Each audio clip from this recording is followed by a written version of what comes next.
What is a promise? A promise is the commitment to or not do something for someone.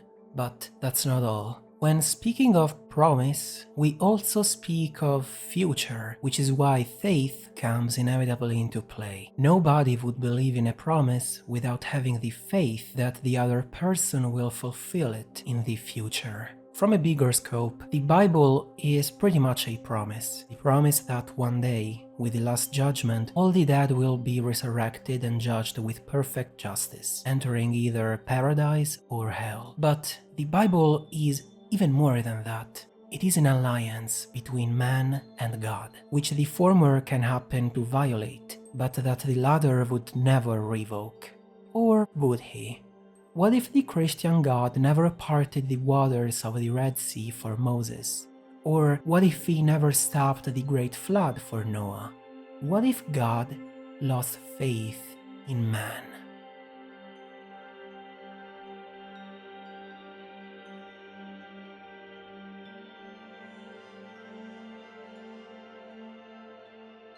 Angel Sag is a 1985 Japanese animated film by Mamoru Oshii that's posed more questions than given answers for almost 40 years.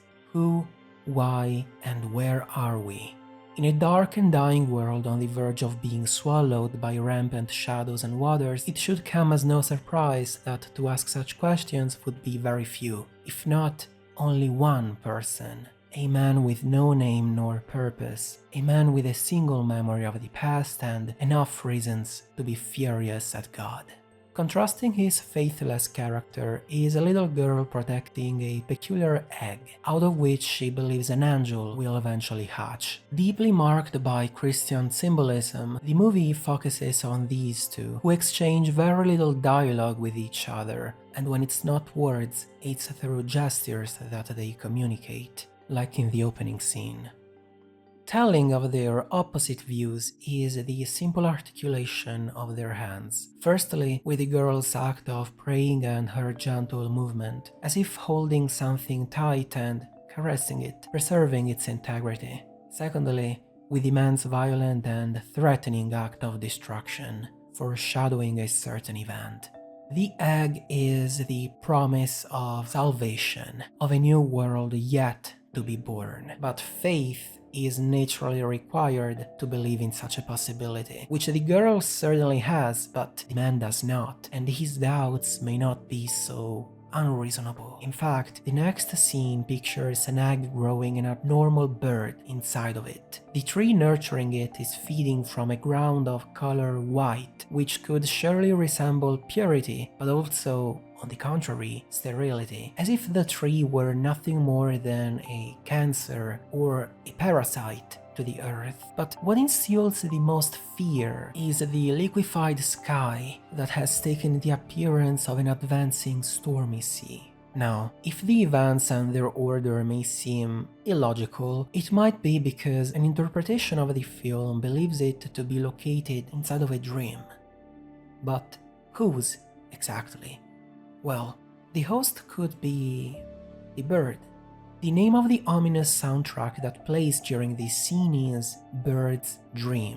Moreover, considering how surreal the world looks, said theory may not be too far-fetched. Even the nameless man reaches a similar conclusion, among other theories, while trying to give himself an explanation of the dystopian world and of the evil in it. Additionally, the two times that the girl is shown wake up from her sleep, the first thing she does is look at her hand, as if reliving something she has already experienced, like in a dream. But there is another big reason that might bring the man not to have faith and actually to antagonize God. And it is this mechanical sun he faces in apathy, which is what, again, the accompanying soundtrack names it. Under the bleeding sky, the man stands on what looks like a chessboard, further emphasizing the antagonism between him and God. The two players are battling against each other in this game called life. The chess pieces deployed by the man are gears and antennas, in an attempt to see an omen which doesn't take too long to show up. Is this really God, though? because it hardly looks like one. Slowly descending from the sky into the sea, the giant orb looks half asleep, if the stained glass window is its eye. Are those sticking out antennas, or spears, perhaps harpoons? Maybe it's a city and those are its buildings. Still, nothing about it looks godly, original, or personal as the God does in the Bible. Actually, it appears rather artificial, made by man. The metallic statues adoring it are represented in the act of praying, but more than saints, they resemble soldiers, and especially some figures. It's a crusade, but this time it is not a war among just men in the name of God. As this factory continues its descent and the noisy steam comes out of its chimneys, the girl's voice plays asking the man about his identity. 誰？あなたは誰？ The two are Noah's descendants. Not that it would matter at the end of the world, but for God to abandon them, a naturalistic religion could very well welcome God throwing a tantrum and therefore giving up on man, wiping them out. As for Christianity, the motivation for the loss of faith in man by God could only be the abuse of freedom, unable to leave room for any mercy, not even to Noah, apparently.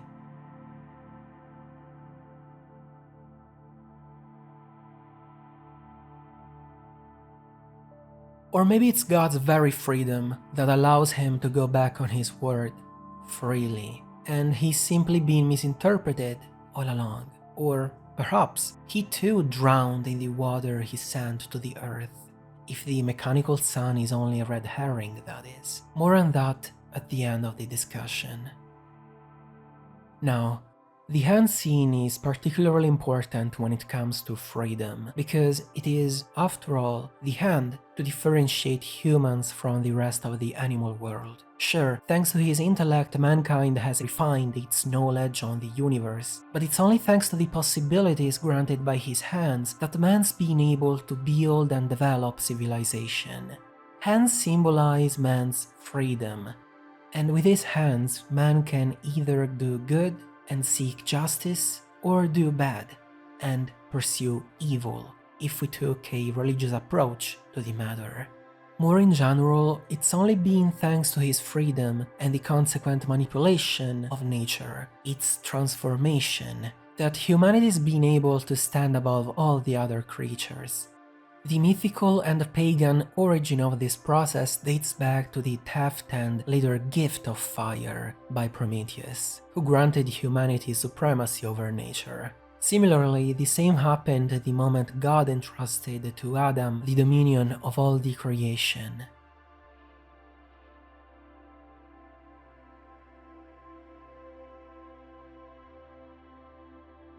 But even artistically, we receive mixed signals, as Plato in the School of Athens points at the sky and the metaphysical world.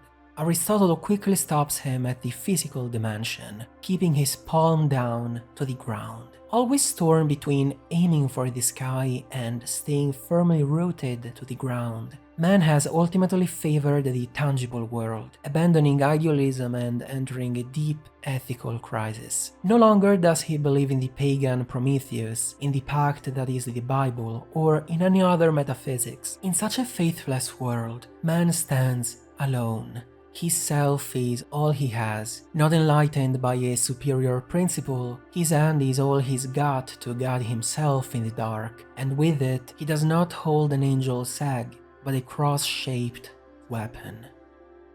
The removal of God is one of the most critical events that's happened to the Occidental man. The Nietzschean "God is dead" is but a simple acknowledgement, the moral decadence of the Western world in the last few centuries of history. God, from whom was built the entirety of the West's mindset and principles, has lost all meaning and credibility. God used to be this absolute ethical principle everyone was subject to, but deleted the metaphysical and the divine order that supported reality all throughout the Middle Age. Everything that used to stand on it has lost its moral basis and crumbled, inevitably opening the door to nihilism.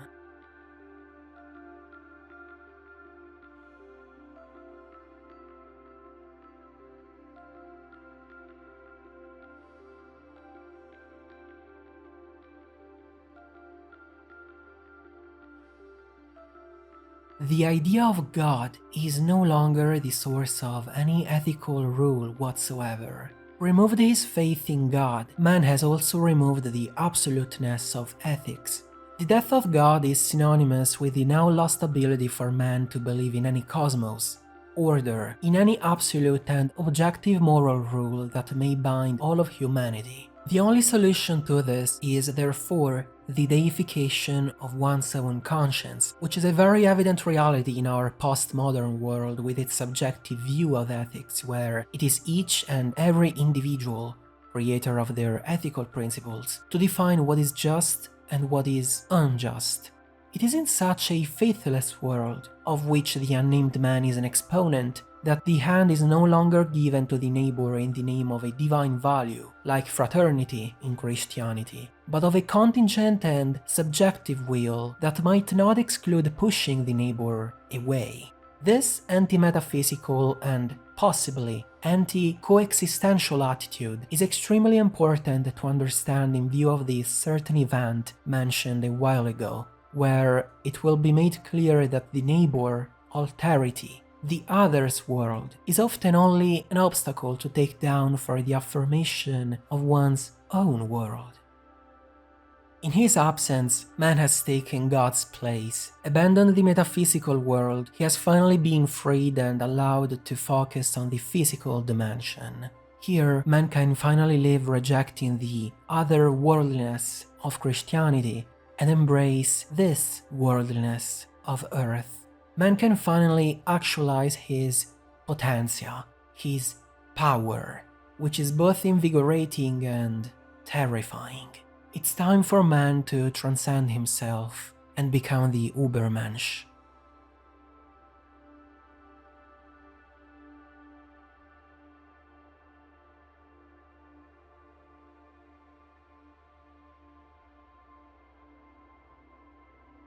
But for one person, God does still exist. Woken up from the piercing sounds of the mechanical sun, the girl walks in the direction of the noise. The room features an enormous astrolabe, a tool to measure the sky and its ideas, its principles, through which come in contact with God, who may or may not be visible from the windows of the structure. The girl dances out of her room, bearing the egg under her vest, pregnant.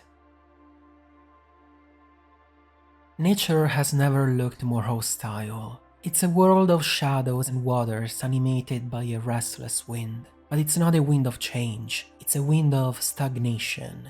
This tree, looking oddly crucified, is part of a world that's fallen into a deep slumber. The girl might be the only living being breaking the monotony of existence as she faces in and out of the dark. She collects water in a vase, happy to look at reality through it. Maybe she likes her reflected image. Maybe water holds memories of the world. The soundtrack playing here is called Memories of Water. Or maybe the vase gives a shape to the shapeless water. It measures it, it contains it, it limits its free movement. Because water has no character.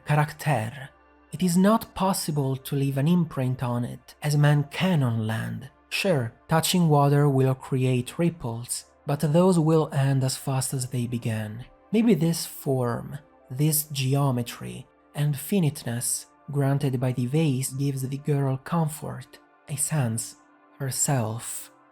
Interestingly, the nameless man will later refuse to drink from such a vase, maybe exactly because of its finiteness. Some bubbles swim their way up the vase, while the rest of the pond reflects what little moonlight gets through the undead trees. A feather swims by. From the agitated vegetation to the girl's agitated hair, she is drowning.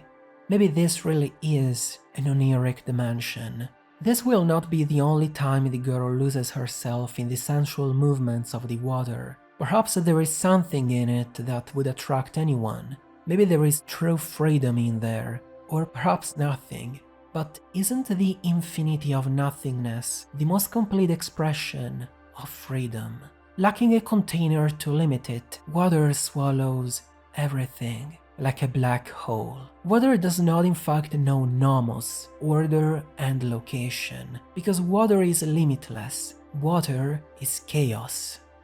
After coming back to her senses, the girl moves on to a forsaken town, looking for more vases. The world is observing her. Despite the danger, it's also paradoxically comforting, at least, even if hostile.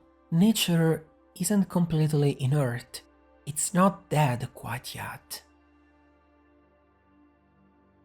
The world is at war with man. Regressed to a lower being because of the use of insectoid vehicles, he is being crushed by reality, with the same ease an insect can be crushed. These shadows making their triumphant debut are remotely reminiscent of Plato's allegory of the cave. But if in the Greek myth shadows were something not to stop at and surpass, as a distortion of reality concealing the truth, here, in Angel's Egg, they are not simply putting up an even greater spectacle, but absorbing everything. It is not the shadows to be in the world, but the world to be in the shadows. And this is without even a sun projecting them. Shadows exist because some areas are simply more in the dark than others.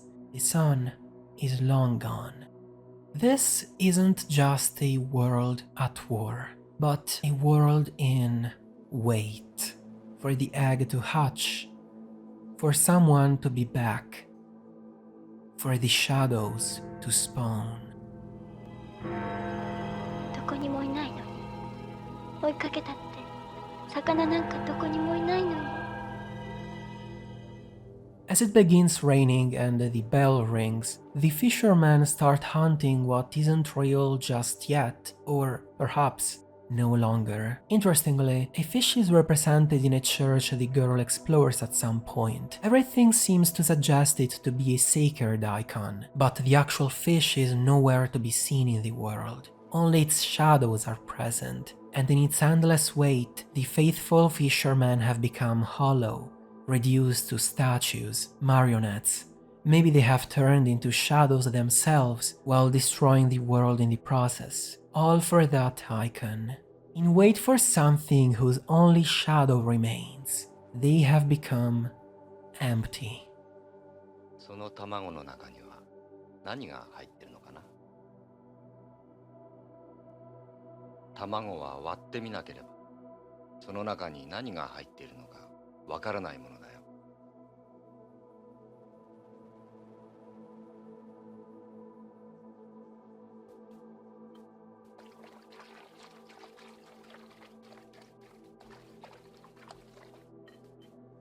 あなたは誰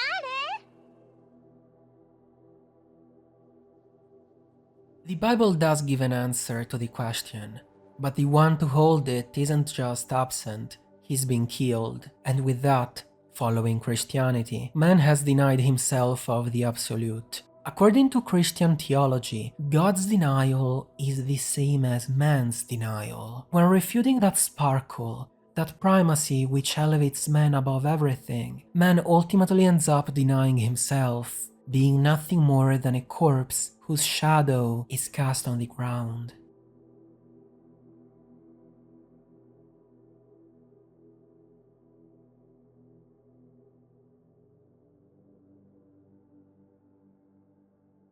The tale of a catastrophic flood is common across many civilizations' legends. One of them is the Epic of Gilgamesh, with a curious difference compared to the Bible. While in the Babylonian myth, the lowly reason for such a drastic divine intervention is the loud and annoying noise made by man, in the Bible the Great Flood is due to a matter of morality.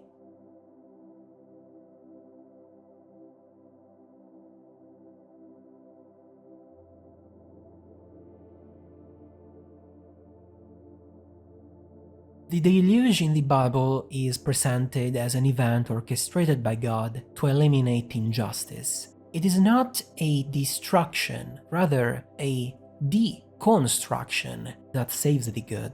The Ark contains the seed of a new world, a world rid of man's corruption. It should be kept in mind that in the Mesopotamian culture, which greatly influenced the Bible, the universe, the cosmos, is not conceived empty, but floating on an endless ocean. Water is considered the primordial element by many cultures, the arche, but in water is also present chaos, which is constantly boiling in it. Everything that is alive in the universe appears as bubbles. It furthermore should be remembered that all the water present in Angel Sag's world come from both the so-called fountains of the Great Deep and from the firmament, which is also known as heaven. So the earth sits in between the abyss and paradise. I'm pointing this out because at some point in Angel Sag, the man begins retelling the tale of the Great Flood, as described in the book of Genesis, just when the rain intensifies.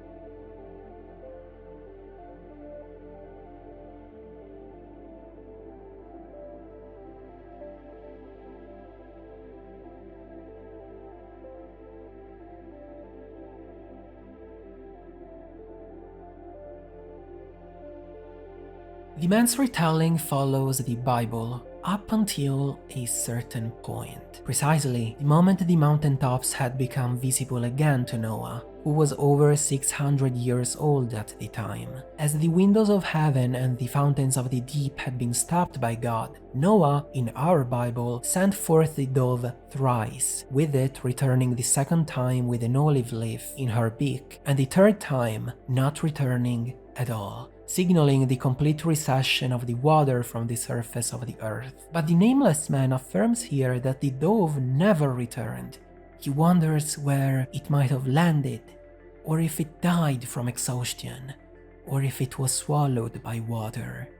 So much time has passed since then that the animals fossilized, that people forgot about the dove and where they came from. They forgot there was even a world sunken in water.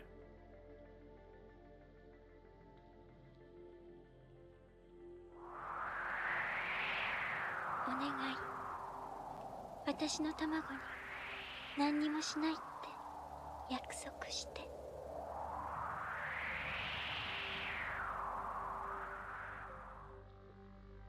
This is a world based on promises, unfulfilled promises, like what the fishermen are still chasing after. Reassured by a promise concerning the integrity of the egg, the girl feels safe enough to welcome the other into her home, her world, Noah's Ark. Now, the Ark in the Bible is not just a boat, but a temple. A temple, for the ancient man, is a place to come in contact with God. The very strict prescriptions given to Noah by God on how to organize the Ark are intended for it to possess a precise quality: order, cosmos. The old temples and churches were a representation of such a concept, repeated in the Genesis, where God prescribes the ark to be built on 3 levels, symbolizing the earth, the firmament, and the waters. The ark is a microcosmos, a world where life is protected from destruction, a seed for a new planet, a new creation. But the ark in Angel Sag is strange, to say the least. Outside it indeed respects one's expectations, but once stepped into it, the place reveals itself to be the inside of an enormous fish, adding even more absurdity to the story. The corpse could be that of the Leviathan, a mythical creature considered the incarnation of chaos. And according to the Bible, the monster's death by the hands of God will usher in a new age of peace with no trace of evil.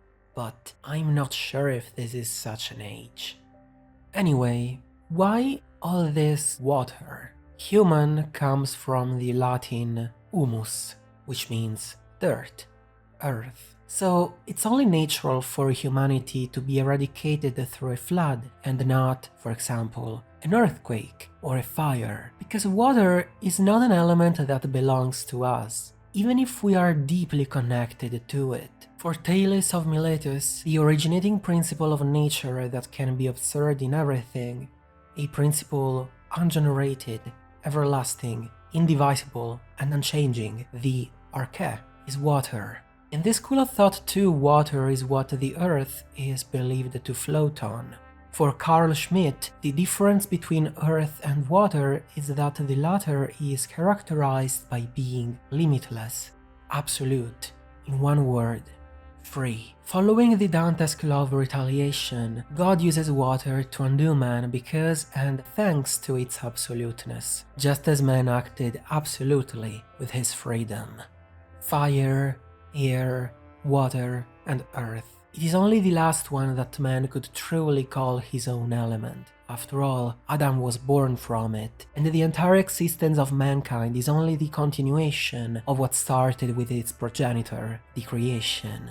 Mentioning Augustine of Hippo, Hannah Arendt believes that it is only from the divine birth of man, as the only free being in the creation, that the very world came to life. Freedom is evidently a most central theme in Christianity, and ultimately the deluge is a consequence of its abuse. For Christianity, freedom means self-dominion, the supremacy over our own selves, over our life. The later philosophical developments transition this self-mastery onto the dominion of the outside, especially thanks to Descartes' distinction between res extensa and res cogitans. Thanks to him, freedom starts being conceived as potentia, power. Scared of it, Hobbes theorizes the absolute state of the Leviathan, to contain freedom, while Spinoza finds in this infinity the way for man to discover himself part of that potentia absoluta that is God.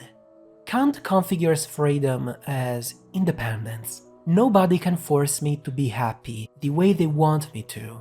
Let's take a look at our world for a moment.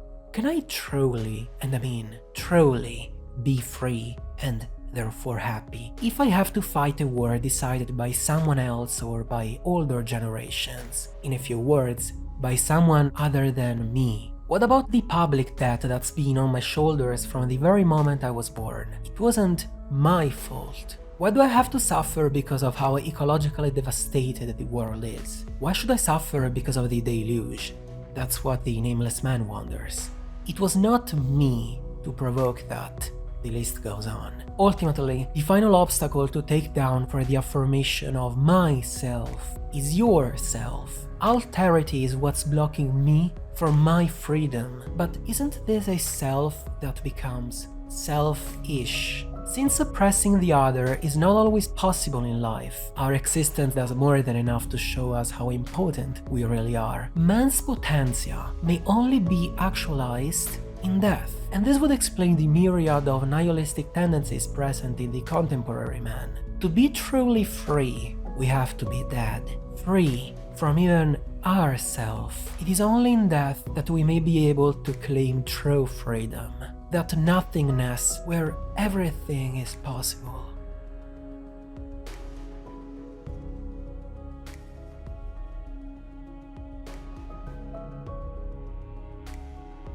The self-referential abuse of freedom breaks the cosmos, the divine order of nature, therefore creating chaos. In Christianity, man is naturally tending to good through his freedom. In this journey toward it, he creates society with others, not as an accident, but as a need, because alterity is essential to one's own identity, to the self. The aforementioned divine order is what built the universe. That's why by sinning one does not just hurt others, but himself as well, because they are part of something common. That's why Socrates precedes Christianity when he states that it's better to be a victim of injustice rather than its actor.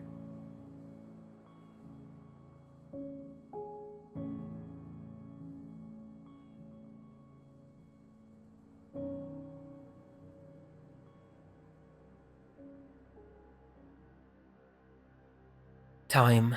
It's been a long time since everything. The world hasn't been sunken in just water or swallowed by shadows, but it's also been buried by time. Instead of the Leviathan of the Ark, literal fossils help to sustain the derelict. Thousands of vases sit on the stairs inside, with the man wondering if their number represents the days the girl has been waiting. But who wouldn't lose count?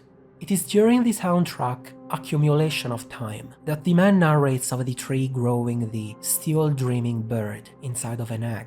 But it's been so long ago that he doubts his memory. But of its veracity, the man is reminded by this bas-relief. He narrates the birth of the tree, sucking life from the ground and reaching for the sky, as if to grasp something. The bird could be, why not, Noah's dove, somehow regressed to a fetal state. I doubt this is the correct interpretation, but it goes to show just how surreal this world is. A world where time, like in a dream, is convoluted, where elements are pieced together randomly. It could even be that this nightmarish bird is what the girl is protecting, the angel that will hatch out of the egg, as she believes, as she has faith in. 何か聞こえるかい？聞こえる。小さな息をする音。それは君の胸の音だよ。羽の音も。きっと空を飛ぶ夢を見てるのね。それは外の風の音だよ。もうじき。今はこの中で夢を見てるけど、あなたにも見せてあげる。もうじき。だからそれまでここで。ここは雨も降らないし。It's only a parallel to the wait for God, the amount of time that materially passes in the film, around 2 minutes, between the girl falling asleep and the certain event I've been anticipating.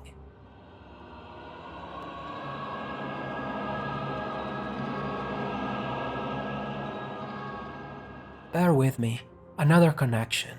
Despite Samuel Beckett's refusal of an interpretation connecting his play to religion, Waiting for Godot can serve as a precious addition to the analysis. The story opens with Estragon and Vladimir, who are waiting for a certain Godot in an empty street with a tree marking the passage of time through the falling leaves. Despite a few characters sporadically joining the scene, like Lucky and Pozzo, who are tied together with a rope, Godot never makes his appearance, limiting himself to sending a boy to announce that he will be coming on the next day. While waiting, Estragon and Vladimir constantly complain about the cold weather, or the hunger, or about their very lives. Their conversations often lead to arguments or to banal topics, or to even proposing a joint suicide. Other times they decide to depart from each other, but they always remain linked. Their surreal dialogue is a homage to the nonsense of the human existence, even when the two characters decide to leave by saying, "Well, shall we go?" They don't actually leave and remain on stage, as if blocked, unable to move on while the scene slowly fades to black, only to repeat again on the next day. Part of the theater of the absurd, Norman Berlin wrote this about Beckett's play. Because the play is so stripped down, so elemental, it invites all kinds of social and political and religious interpretation. The story is very remindful of Angel's Egg, which can just as easily be interpreted in multiple ways. But interestingly, in Waiting for Godot, the characters remain together. Religion is a word whose origin is still in discussion. Some have theorized it may come from the Latin re-ligo, which means to bind, to connect, to be bound to ideals, principles, which ultimately bind people. It's the wait for Godot, the faith that he will eventually arrive, which keeps Vladimir and Estragon together. It is true that the characters stay together, but it's exactly this faith that ties them as a rope does, keeping them immobile, unfree. So, the destruction of the egg, foreshadowed by the man's hand in the beginning, is surely a sin for Christianity, both an anti-metaphysical and anti-coexistential act, but it ultimately allows the man, and perhaps the girl too, to break free from their shackles.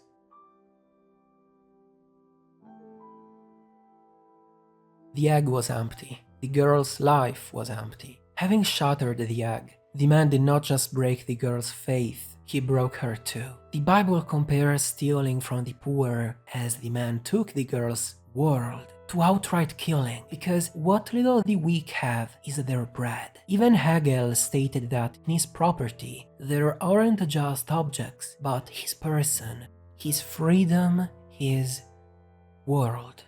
Found the strength to recollect herself, the girl chases after the man, but she tragically falls to her death, into water where she meets her reflection, kissing it. Is it herself she's found in there, or will she disappear in that infinity? Death as the most brilliant example of freedom, even over life. Life that is born from her death, through the chaotic bubbles that find their way up the water.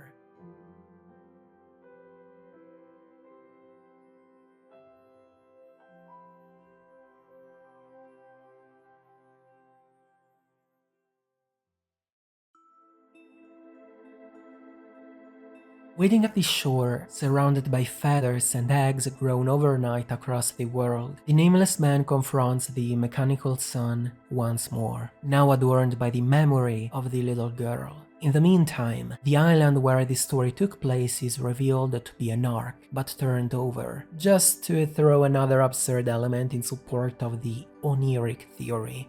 So, what's the sense of the movie? I could say it has all meaning and no meaning at all. My interpretation is as follows. By breaking the egg, the promise and hope for a new world, the man denies God, and he is hard to blame given God's unforgivable absence during a large part of our history. So it's only thanks to the egg's destruction that humanity can finally be left alone, unbound by any divine dogma. We are at the opposite solution that Christianity would suggest. The parable of the Good Samaritan is essential here. To help the half-dead man is no priest or friend, but a merciful Samaritan, he who would normally be an enemy of such person. By helping the weak, the Good Samaritan conquers a new dimension of his self. He becomes the neighbor of the one he's just saved. In Angel's Egg, the nameless man does not simply destroy the dimension of God, but of the girl as well, maybe of everybody and of himself too, since it's unclear, in the absence of a divine precept, where exactly one's freedom starts and ends, as the decision is ultimately left up to the self. The problem is that there is not just one man on Earth. Still, after a short period of anarchy, so to speak, what may follow could be a bright future for humanity. After all, as seen from the eggs in the ending, the girl's death brings new life, and the sky suddenly turns back to blue. So, it is true that the shattering of the egg creates chaos, but from chaos, cosmos could be born. The girl is carrying the egg. She believes that a bird will come out of the egg. But once she sees it broken, there is nothing inside. I believe there were a lot of people baffled by this. The girl believes something to be inside of the egg, but that something is not there yet. In other words, if you don't break the egg, you will not know what's inside. Because of that, there was nothing inside when the boy broke it. The girl kept on living while believing in the things that do not exist. I think that the egg might represent dreams or hopes. That is, the things which aren't here at the moment and only exist in the realm of possibility. However, I believe that when people believe in hopes and dreams, they are not facing reality. Once the egg is broken, the girl knows her dream has been destroyed. From that moment, she faces reality. Exactly. The boy is the one who creates the impetus. This type of human relations appears in Tennessee Williams' The Glass Menagerie. There's a girl who is always waiting for something. Then, a certain man turns up and eventually leaves. It is a story about meeting others and the world become new. On the other hand, the boy is carrying a cross-shaped gun. What is that? It is a symbol of bearing the burden of reality and shouldering certain hardships. He appears and becomes an overwhelming other in front of the girl. The boy lives with the memories of having seen the bird, but I'm thinking he knows that the bird he wished to find doesn't exist anymore. You are right. The bird doesn't exist anymore, and the angel fossil is not the bird. The boy lives in a world where the only thing to remain are the feathers approaching the beach. The bird is a mythical motif which I thought I would present as vividly as possible in this work. It is sort of a foul thing, but I figured we would draw it even more so. Do the feathers presented in the end show that there was never a bird to begin with? The bird released from Noah's Ark is said to have returned. But what if it actually didn't return? It died on the sea, or maybe it is still flying and only its feathers are washed ashore. There is no bird, but the feathers are floating down. This kind of image would evoke certain emotions. Like the existence of salvation? In the last moments, I wanted to show that there is salvation for the girl. However, without a certain pre-established harmony, it becomes rather difficult to understand. Why are Christian motifs inserted in this movie?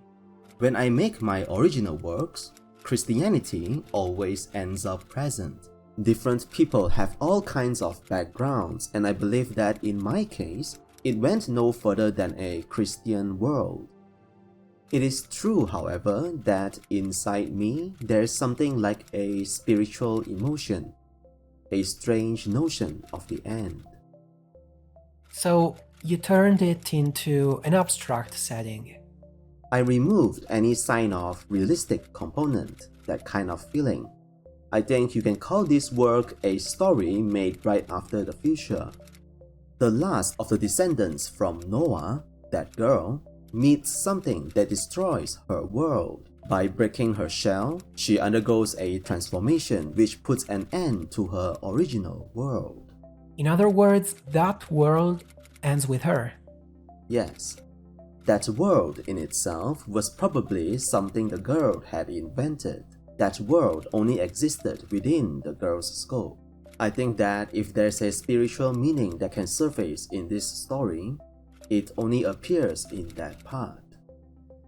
The spiritual meaning as in meeting others, transcending one's own world, seeing something anew. That is so. A story of meetings similar to the New Testament where, for various people, the meeting with Jesus brought about a religious transformation. That is why I believe that what I am doing is forging a classic. Forging a classic? Yeah. I have a feeling that I'm creating a story which, if left alone, will gradually become a classic. The image of the movie was that of something pure coming out of an actually much more suspicious world, filled with dubious nothings. Gradually, it was purified into an art film. I didn't think it would become a purified world. But what had been done so far, strangely enough, had the face of a classic. While making this film, I ended up thinking I was forging a classic.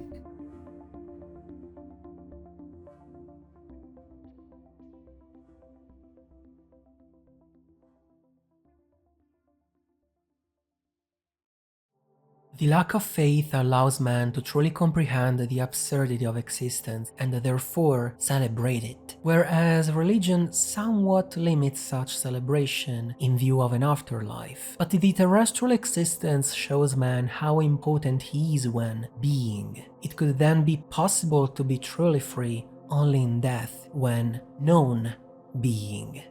This is a condition that may not be just ours, but even gods. There have been interpretations that deviated from the more orthodox schools of thought that used to identify God as a being governed by necessity, as the only master of the universe. In this case, God's disappearance may not be considered a betrayal. What if he was fallible and, more importantly, actually mortal? What if he died before stopping the Great Flood in Angel's Egg? Or even from it? What if, unknowingly to man, this is pure speculation, he sacrificed during the deluge?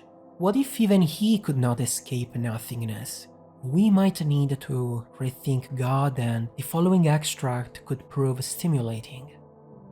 To clarify the concept of nihilism, we can start from the comparison between Nietzsche and Dostoevsky. Both think of nihilism as an inevitable historical destiny, starting from the death of God, therefore as an event internal to the Christian event. With Nietzsche, in some way, a sort of identity is established between Christianity and nihilism. Yes, Nietzsche thinks that nihilism is the son of Christianity. Ultimately, we would not be able to express the nothingness of our being in the world. This is what nihilism says. If Christianity had not discovered this nothingness in God who dies, in God who becomes nothing. Naturally, Nietzsche, when he spoke of nihilism as a result of Christianity, thought of this connection as something negative. The nihilism that arises from Christianity is a reactive and resentful one. It is the nihilism of those who cannot accept life as it is, made of good and evil, of being and nothingness. It is necessary to move, according to Nietzsche, to a different nihilism, an anti-Christian nihilism, which no longer looks at the ought to be, but which is faithful to being, to the earth. It is therefore curious how today, starting from Nietzsche, we talk about nihilism in a positive sense, but this positivity is found precisely in the relationship that nihilism would have and that Nietzsche had underlined with Christianity. It is often said that nihilism and Christianity are the same thing. We must be Christian and nihilists at the same time, because it was Christianity that taught us that being in the world is finite. It is constitutively linked to nothingness. Didn't Christianity teach us that God himself dies? Now, if it is true that Nietzsche and the results of his thought gave rise to this, so to speak, positive interpretation of nihilism, or rather, of the identity of nihilism and Christianity, there are also those who have traced a very different interpretation of nihilism genealogy, and it was Dostoevsky. Dostoevsky too thought nihilism to be our destiny. We are all nihilists, he said. We cannot escape from this dimension. We must realize that something has happened beyond what our faith or non-faith may be, which involves us all. This something is precisely the breakthrough of being, which is necessarily the breakthrough of metaphysics. Dostoevsky obviously did not express himself in these terms, but he was certainly going in this direction when, while recognizing the link between nihilism and Christianity, he showed all its ambiguity. And far from praising nihilism, as Nietzsche's heirs did, he proposes an interrogation of the phenomenon itself in order to show its ambiguity, an interrogation that may, he says, cast a glance into both abysses, a gaze that may show, for example, the nothingness that is our life, but which may also show the error, the cancellation, the irrepressible anguish that derived from this error, from this cancellation. Let's delve deeper into Dostoevsky's position. In what sense is it reductive, or even wrong, to interpret Ivan Karamazov's famous statement, "If God does not exist, everything is allowed," in terms of libertinism? And in what sense does Dostoevsky bring atheism into faith? That it is necessary for God to exist, for there to be evil, the scandal of evil. We must consider the fact that Dostoevsky is not a philosopher, and this is fortunate, because his characters are not just fictitious interlocutors whose mouth he puts a thesis into, or who express the author's thoughts, or who lend themselves to being refuted, always in the light of what the author's true thoughts are. Dostoevsky's characters speak on their own behalf. In the case of Ivan Karamazov, we are dealing with a thought before which we must not retreat, but follow it to the end and go even further. How is this statement by Ivan Karamazov usually understood? If God does not exist, the only possibility is that everything is possible, precisely in the sense of a libertinism which would validate God's existence. God must exist as a barrier, as a bulwark, as the being who prevents this fall. But is this really what Dostoevsky tells us? And what if instead Dostoevsky told us, be careful, Ivan is right. God does not exist. That is, the God that we imagine, that we pretend him to be. He does not exist. The God that stamps this power of freedom and will that is within us. Yes, men have always created gods in their own image and likeness, and have made those gods the guardians of their insecurities, their fears, their anxieties. But why did they invent these simulacra, these fetishes? Because they were not able to find God where God must be found. That is, in the very power of freedom, from which the gods would like to safeguard us, in the very power of freedom and will, which is God. God, therefore, not as the limit, the dike, the bulwark, as the being that saves from non-being, but as the being that embraces non-being, that carries the non-being within itself. God as the power of freedom. But if this is God, it is a disturbing God indeed. A God who is love and mercy on the one hand, but terrible and vengeful on the other. It is a God where truly everything is possible. But then Ivan is right. The limit of his thinking consists in understanding his statement in a libertine sense. That is, in emphasizing the aspect of arbitrariness, of will, rather than the aspect of freedom. Dostoevsky brings atheism into the very heart of Christianity. This is not only because Christianity is the religion of the God who dies, but because Christianity is the religion that denies the God who explains the evil in the world, the suffering, the negativity. Christianity teaches us to deny this God.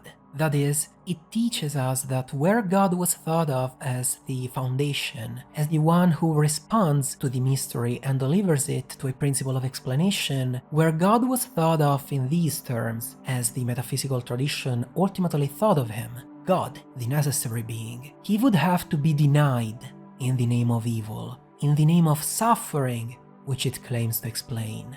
But if Christianity has an atheistic moment in itself, if atheism must be brought into Christianity, it does not mean that the last word is that of the atheist, that of Ivan. Of course, we shouldn't retreat. We need to go further. Dostoevsky says that atheism is the penultimate step. Not he who rejects atheism, but he who brought it, who went through it. Only he knows how to reach that dimension of faith which is the properly Christian dimension. Therefore, not a step backwards compared to atheism, but a step forward. This is what Dostoevsky calls the power of negation. We must deny, and after that accept Ivan's truth. Even if it is a half-hearted truth, which stops halfway, we must deny God as the principle and as the ultimate reason of all things, in order to reach that God who is not a principle, who is not the ultimate reason of all things, who does not explain the meaning of suffering, but who carries it within itself, who takes suffering upon itself. And this is the answer, still shy, that Alexei gives to Ivan in the famous scene in the tavern in which the two brothers, ironically, but not so much, discuss big matters. But it is also the response, a much stronger and more vigorous response, given by Dmitri, who accepts, though innocent, the sentence as if he were guilty, precisely on the basis of the properly tragic principle of everyone's solidarity in guilt, and based on the principle of suffering as the path of reconciliation with God. Pointless suffering is a decisive theme in Dostoevsky. Religious experience, contrary to what is commonly believed, helps to understand, to keep alive the awareness of evil, of suffering and negativity. Religious experience is not by its nature a form of evasion, of sugar-coating the problem of evil, and this is truly the misunderstanding that Dostoevsky helps us to dispel. It is often said, evil exists, suffering is something we all experience.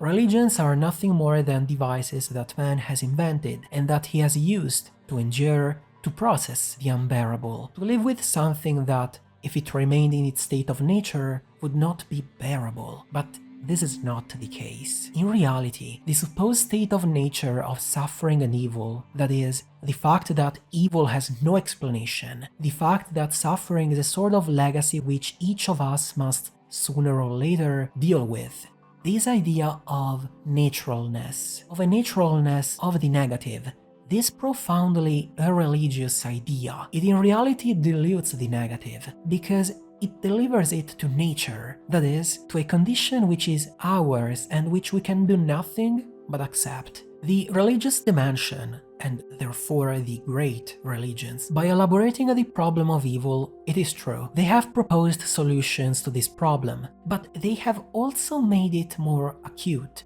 more profound. They have truly opened up scenarios in which evil ceases to appear as a fact of nature and is instead inserted into a narration that is not only historical but even cosmic. That is, in a narration that involves man, his history, but also the whole world and its creator.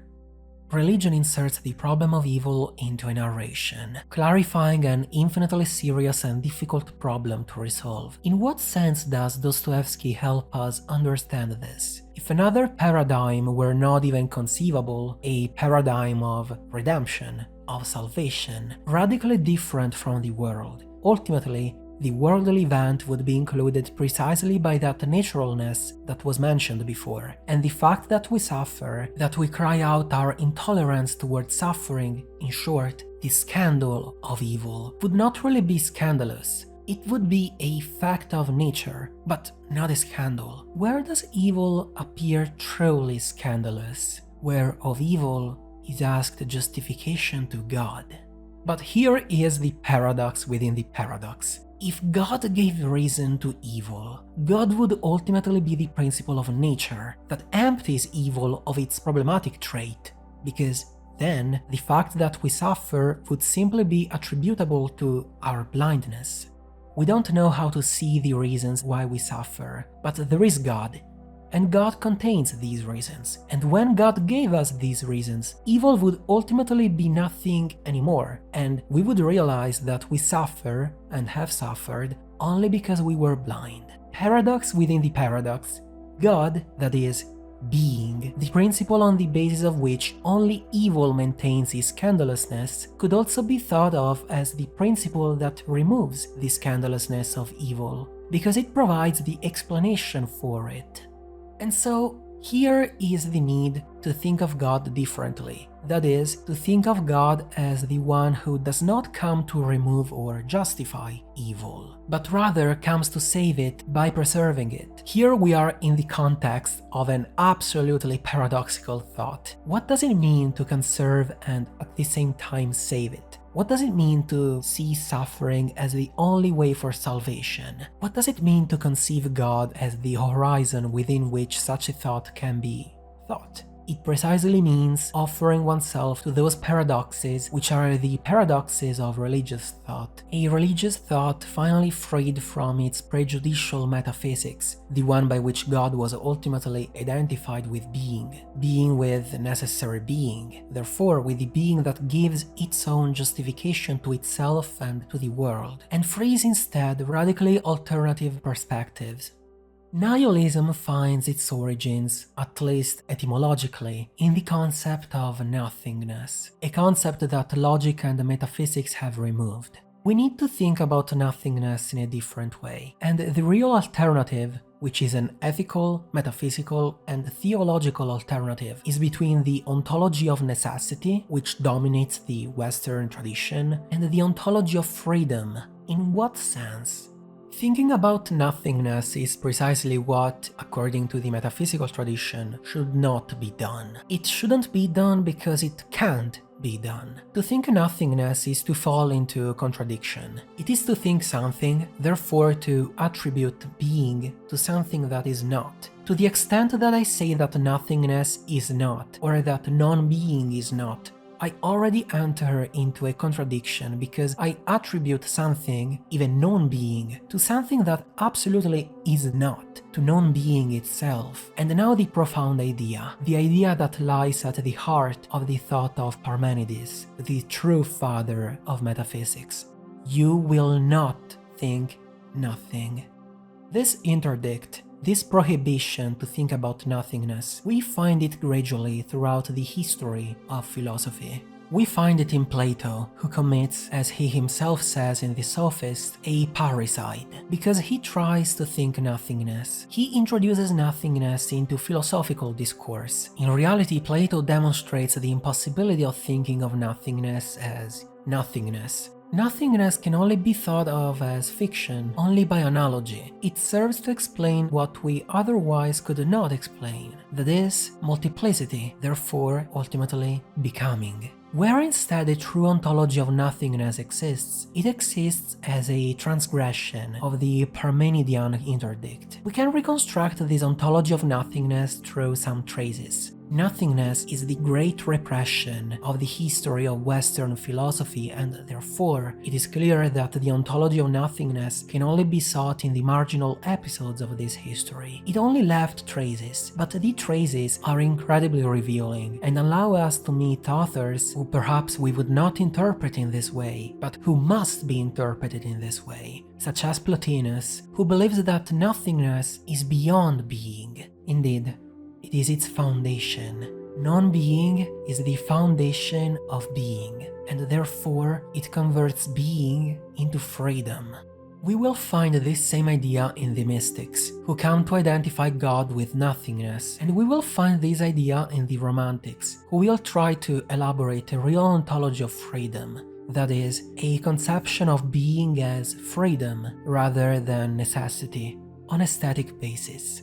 Why on a static basis? Because art allows us to experience the paradox of paradoxes. The paradox whereby being, the truth of being, is, but is always other than itself. What do works of art talk about, if not the truth of being? This truth of being is always other than itself. It is even contradictory to itself. The works speak to us of this contradictory nature. They present us with antithetical visions of the world, and yet both are, in their antitheticality, expressive of the truth, expressive of the sense of being. Therefore, Plotinus, mysticism, the romantics, in short, aesthetics, are situated in the perspective of an ontology of freedom. Nothingness, freedom, God. In this new perspective, these three terms are related. Here, let's start first from the first pairing, the one between freedom and nothing. What is this ontology of nothingness, which is also the ontology of freedom? The ontology of freedom and the ontology of nothingness are closely linked. Only where nothingness is the foundation of being, that is, only where being is thought of as not governed by necessity, not predetermined, not preceded by something that determines it, therefore not founded except on nothingness. Only when dealing with an ontology of nothingness, being converts into freedom itself. To understand this point, a comparison between two philosophers who seem to belong to the same field of thought, but in fact reach very distant, if not even antithetical perspectives can help us. I am referring to Heidegger on the one hand and Sartre on the other, who had the great merit of reintroducing the problem of nothingness into the heart of the philosophical debate, and they did so in a very different way.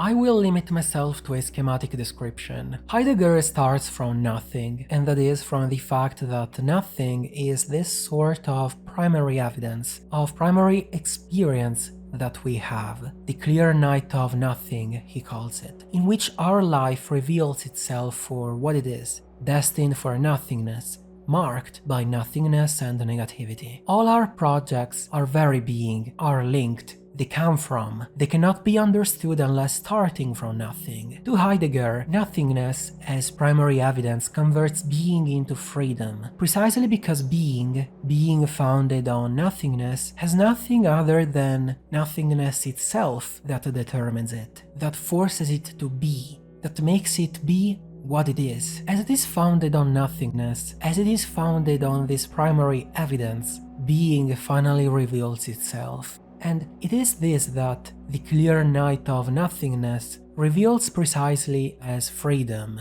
Therefore, Heidegger starts from nothing, and nothing allows him to convert being into freedom. Sartre, on the contrary, starts from freedom. The primary evidence is freedom. The experience that we first have is that of being free. But in reality, Sartre observes, we are anything but free, because we are born without having asked for it. We have a body. This body is the limit of our existence.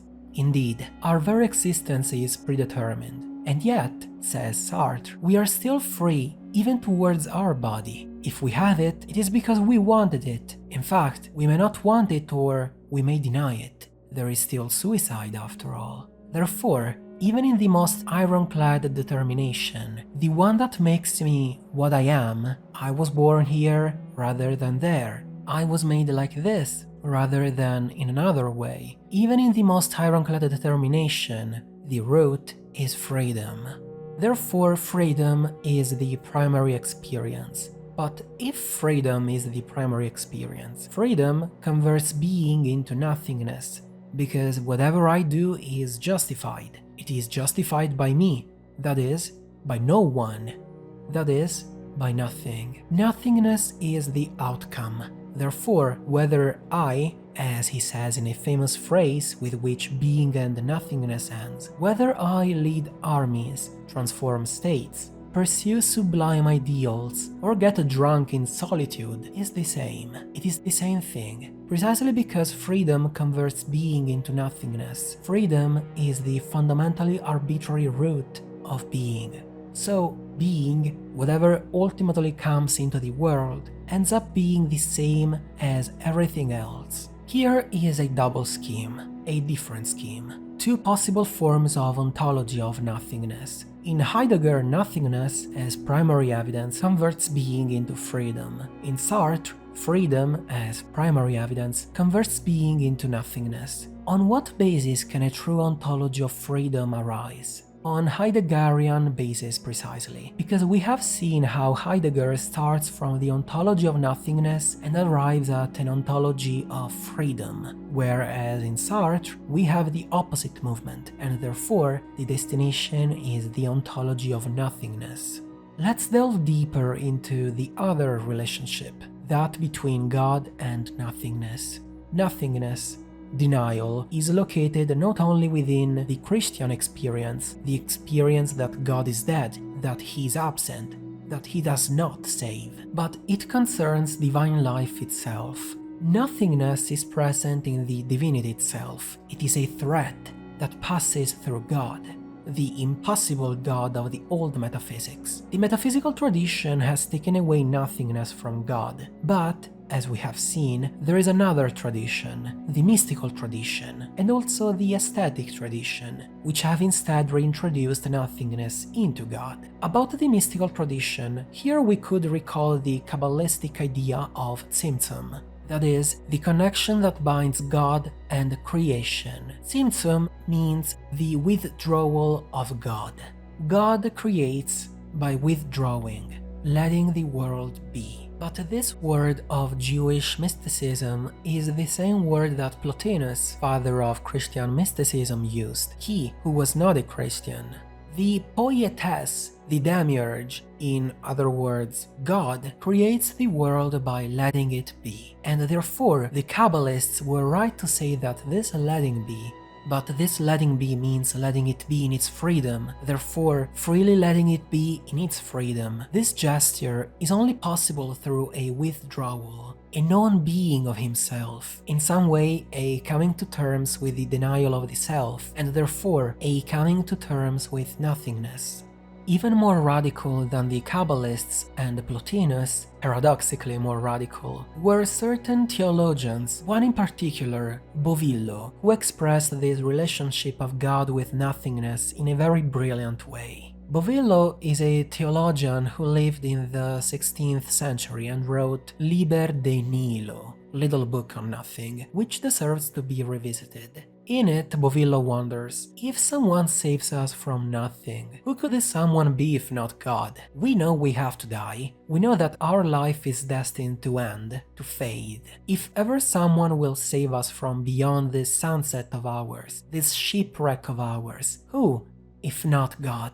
But Bovillo, who until now supported fully orthodox thesis, continues, if it is true that God and no one else, that God can save us from nothingness, it is also true that nothingness saves God from himself. What does it mean that nothingness saves God from himself? If there were no nothingness in God, if God did not have the possibility of letting the world be, therefore of giving himself over to nothingness, of self-limiting himself, of coming to terms with nothingness, God would be that most perfect being who is the most anti-divine being there could be. God would be this completely full reality, this being dominated by necessity, which is anything but God. Therefore, God is saved by God himself. God is saved by nothingness, which allows him to abandon himself to things, to give himself over to becoming, to withdraw into an inaccessible identity of himself. This double movement of God who abandons himself to becoming, of God who withdraws into his impenetrable mystery, is conceivable only in relation to nothingness. Therefore, God is not protected, but somehow threatened by nothing. In tragic thought, even the shadow of guilt obscures divinity. God kills himself. The sacrifice becomes expiation. Evil is not simply justified, conciliated by God, but it is absorbed by God. Christianity is a religion of sacrifice, where not only does God become the victim, but also the executioner. We must first of all understand the concept of sacrifice. Of course, if God is the Almighty, the one who disposes of being in an authoritarian and violent way, precisely because he's the metaphysical principle that governs the whole universe, then sacrifice certainly has a violent and authoritarian character. Indeed, it makes religious experience fall into those naturalistic forms of religiosity, which are not Christian. It is another thing to think of sacrifice from the perspective of tragic thought, where, as we have just seen, everything can be said of God except that he is the principle, the being that has a sort of omnipotence that makes him identical to necessity, the being who governs all reality, the master. Tragic thinking does not think of God this way. Tragic thought thinks of God as freedom, as the one who hands the world over to man, putting himself and the world totally back into man's hands. This God entrusts his creation to man, who disposes of it entirely, to the point of making him totally responsible for it. And the categories that explain this responsibility are those of guilt. They are, in theological terms, those of sin. Indeed, God here is seen as the one who safeguards this scandalousness, who keeps the dimension in which evil appears scandalous open. In an interpretation of Christianity, as in Christianity equals nihilism, Christianity is completely emptied of the constitutive element of guilt, sin, just as it is emptied of their expiation. So, from this point of view, what is sacrifice? It is everything except the violence of a dark principle of origins, violent and authoritarian, which would be exercised toward its subordinates. We are not dealing with an imperious request for this principle, but on the contrary, with a surrender of this principle, that is, of God as freedom, to the experience of death, to the experience of nothingness. In Christianity, it is God who freely gives himself over to his passion. God precisely because he's freedom, because originally he's not the absolute principle that dominates the world. According to necessity, he can freely surrender himself to his own passion and death. He can freely surrender himself to nothingness, to the power of negation.